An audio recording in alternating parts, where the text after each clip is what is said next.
है हमारे YouTube channel में। आज जो आपके लिए लाए इकोसिस्टम से संबंधित कुछ महत्वपूर्ण प्रश्न जो कि आगामी परीक्षा में आ सकते हैं। चलिए स्टार्ट करते हैं। पहला प्रश्न है, पारिस्थितिकी यानी इकोसिस्टम किसका अध्ययन कहलाता है? तो जीवधारियों एवं उनके वातावरण के संबंधों का अध्ययन जो है इकोसिस्टम कहलाता है। नेक्स्ट क्वेश्चन है, इकोसिस्टम को अंग्रेजी में यानी पारिस्थितिकी को अंग्रेजी में क्या कहा जाता है? इकोलॉजी कहा जाता है। ऑप्शन सी हो जाएगा। नेक्स्ट है, इकोलॉजी शब्द का सर्वप्रथम प्रयोग किसने किया था? तो रीटर के द्वारा इस शब्द का प्रयोग किया गया था। ऑप्शन ए हो जाएगा। नेक्स्ट है, 1869 में पारिस्थितिकी शब्द का प्रयोग किसने किया था? तो अर्नेस्ट हैकल के द्वारा किया गया था। ऑप्शन बी हो जाएगा। नेक्स्ट है, पारिस्थितिकी तंत्र को अंग्रेजी में क्या कहा जाता है? इकोसिस्टम कहा जाता है। ऑप्शन बी हो जाएगा। नेक्स्ट है, इकोसिस्टम शब्द का प्रयोग सर्वप्रथम किसने किया था? तो यह जो है एजी टॉन्सले के द्वारा किया था। ऑप्शन ए हो जाएगा। नेक्स्ट है, पारिस्थितिकी तंत्र में कितने घटक होते हैं? तो यह 2 घटक होते हैं। ऑप्शन ए हो जाएगा। नेक्स्ट है, इकोसिस्टम यानी पारिस्थितिकी तंत्र के 2 घटक कौन से हैं? तो इसके हो जाएंगे जैविक और अजैविक। ऑप्शन हो जाएगा सी हो जाएगा। नेक्स्ट क्वेश्चन आता है, निम्न में कौन जैविक घटक नहीं है? तो मिट्टी जो है जैविक घटक नहीं है। नेक्स्ट है, जो जीव भोजन का उत्पादन करते हैं उन्हें क्या कहा जाता है? तो उत्पादक कहा जाता है। ऑप्शन ए हो जाएगा। नेक्स्ट है, जो जीव उत्पादित भोजन का उपभोग करते हैं वे कहलाते हैं उपभोक्ता कहलाते हैं। नेक्स्ट है, उपभोक्ता कितने प्रकार के होते हैं? तो उपभोक्ता 3 प्रकार के होते हैं। नेक्स्ट है, प्राथमिक उपभोक्ता कौन कौन होते हैं? तो शाकाहारी जीव जितने भी होते हैं वो जो है प्राथमिक उपभोक्ता के अंतर्गत आते हैं। ऑप्शन सी हो जाएगा। नेक्स्ट है, द्वितीय उपभोक्ता कौन है? द्वितीय मतलब सेकेंडरी जो है कौन कौन होता है? तो यह ऑप्शन बी हो जाएगा। इसमें मांसाहारी, भेड़िया, लोमड़ी, सांप आदि सभी आते हैं। नेक्स्ट है, तृतीय उपभोक्ता। तृतीय उपभोक्ता जो है इसमें कौन होता है? तो बाघ, शेर, चीता ये सभी जो है तृतीय उपभोक्ता के अंतर्गत आते हैं। तो ऑप्शन ए हो जाएगा। नेक्स्ट है, पारिस्थितिकी तंत्र के अजैविक घटक क्या होते हैं? तो मृदा, जल, वायु, खनिज ये सभी जो है अजैविक घटक हैं। ऑप्शन बी हो जाएगा। नेक्स्ट है, अजैविक घटक यानी अपघटक किसे कहा जाता है? तो यह मृत कार्बनिक पदार्थों को विघटित करने वाले जीव जो हैं ये अपघटक कहलाते हैं, डिकम्पोजर कहलाते हैं। ऑप्शन ए हो जाएगा। नेक्स्ट है, कवक एवं जीवाणु किस वर्ग में आते हैं? तो यह अपघटक में आते हैं। ऑप्शन ए हो जाएगा। नेक्स्ट है, जो जीव दूसरे जीवों को खा लेते हैं उन्हें क्या कहा जाता है? तो उन्हें सफाई कर्मचारी, इसका मतलब डिकम्पोजर कहा जाता है। ऑप्शन ए हो जाएगा। नेक्स्ट है, खाद्य श्रृंखला में प्राथमिक उपभोक्ता कौन है? तो मानव हो जाएगा। ऑप्शन ए हो जाएगा। नेक्स्ट है, खाद्य श्रृंखला की शुरुआत किससे होती है? तो उत्पादक से होती है। ऑप्शन ए हो जाएगा।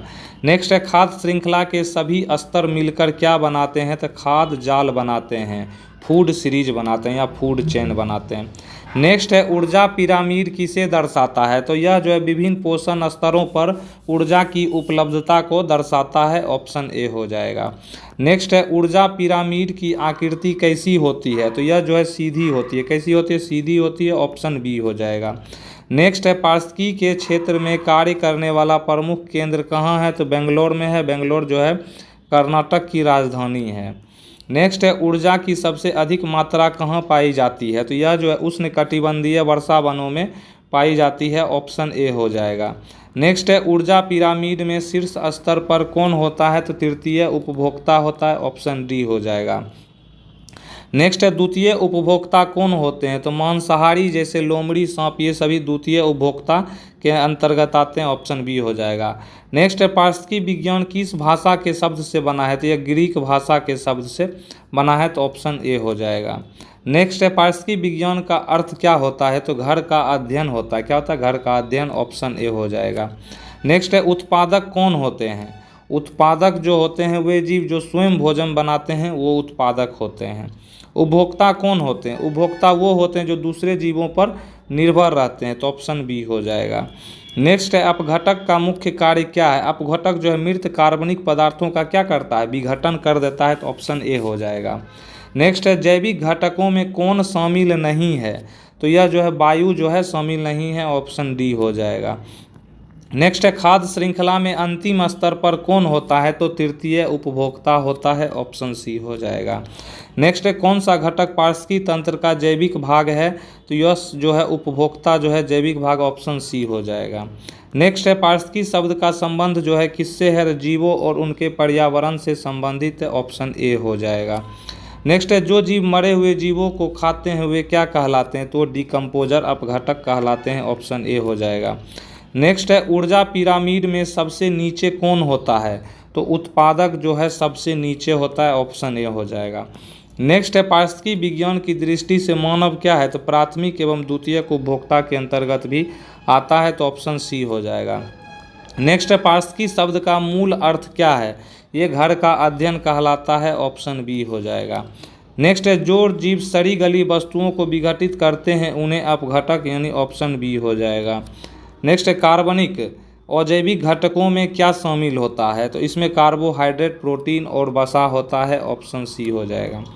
नेक्स्ट है जो जीव केवल पौधे खाते हैं वे क्या कहलाते हैं, तो प्राथमिक उपभोक्ता कहलाते हैं। नेक्स्ट है द्वितीयक उपभोक्ता क्या खाते हैं, तो वो मांसाहारी यानी प्राथमिक उपभोक्ता को खाते हैं, ऑप्शन बी हो जाएगा। नेक्स्ट है पारिस्थितिकी तंत्र की मूल इकाई क्या है, तो इकोसिस्टम है, क्या है, इकोसिस्टम है, ऑप्शन ए हो जाएगा। नेक्स्ट है जो जीव सबसे ऊंचे ऊर्जा स्तर पर होते हैं वे कौन है, तृतीय उपभोक्ता है, ऑप्शन डी हो जाएगा। नेक्स्ट है ऊर्जा पिरामिड में ऊर्जा की दिशा कैसी होती है, तो नीचे से ऊपर, ऑप्शन ए हो जाएगा। नेक्स्ट है खाद्य जाल क्या दर्शाता है, यानी फूड चेन क्या दर्शाता है, तो आपस में जुड़ी खाद्य श्रृंखलाएं को दर्शाता है, ऑप्शन बी हो जाएगा। नेक्स्ट है सफाई कर्मचारी जीवों का मुख्य कार्य क्या होता है, तो ये क्या करते हैं, इसको प्लीज़ आप कमेंट में बताएं। प्लीज़ मेरे वीडियो को लाइक करें, सब्सक्राइब करें, धन्यवाद।